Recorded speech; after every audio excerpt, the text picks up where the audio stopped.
Please subscribe my channel to help me grow. I felt the first crack in my reality the moment the lights flickered at the party and my boss stepped through the doorway holding something close to his chest.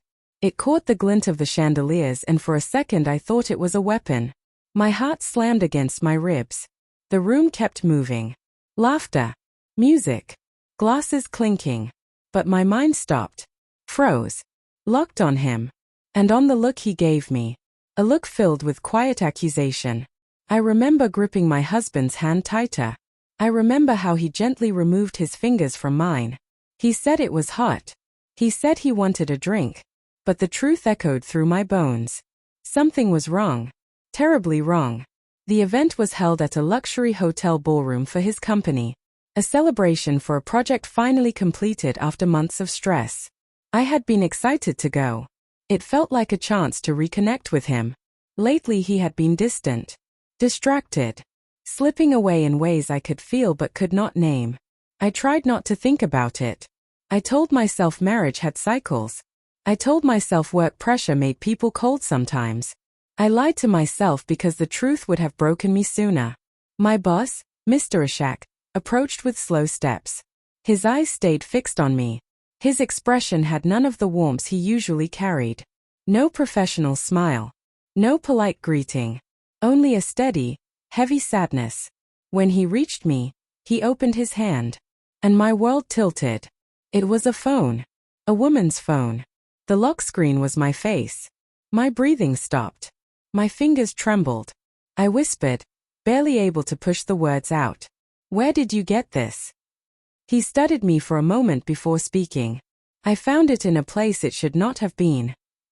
I turned toward my husband. He stood by the bar, laughing with two of his co-workers. His expression effortlessly calm. Effortlessly normal. As if nothing in the world was falling apart. I wanted to scream his name. I wanted to run to him and demand the truth. But a part of me already knew. A quiet part inside that had whispered warnings for months. I unlocked the phone with my face. The screen opened instantly. Messages. Images. Conversations.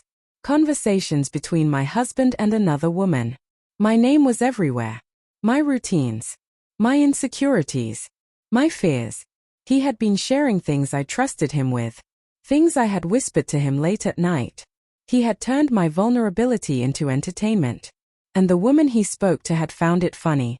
Thrilling. She had called me fragile. She had called me predictable. She had called me weak. Weak.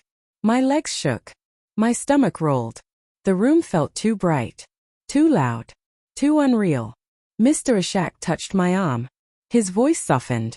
I hesitated before bringing this to you. But it was found in a restricted area at the office. Your husband was there today. He should not have been. Everything inside me twisted. He had told me he was working from home. He had kissed my forehead before I left for my shift. He had looked at me with tenderness. With false tenderness. I walked toward him. Each step felt heavier. The closer I got, the more I felt my chest tighten. My fingers curled around the phone so tightly I thought the screen might crack.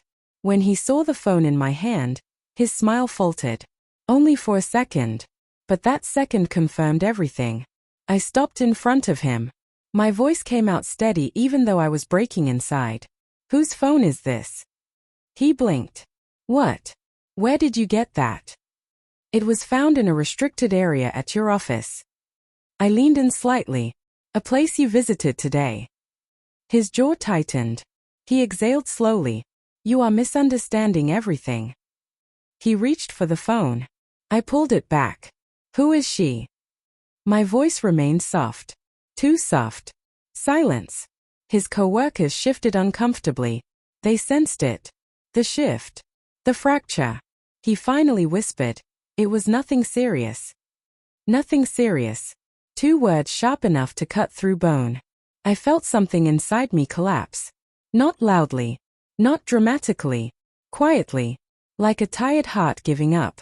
I did not shout. I did not cry. I simply stepped back. You shared my secrets with her. He closed his eyes.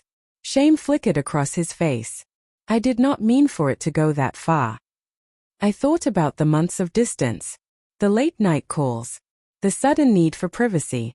The coldness he thought I would never question. All the signs I ignored because I loved him more than I loved myself. I handed him the phone. Keep it. His eyes widened. What are you doing? I am choosing myself for the first time. I walked toward the exit. Each breath steadier than the last. I felt the pain. The betrayal. The humiliation. But beneath it all, a quiet strength rose from a place inside me I had forgotten existed. He called my name. Once. Twice.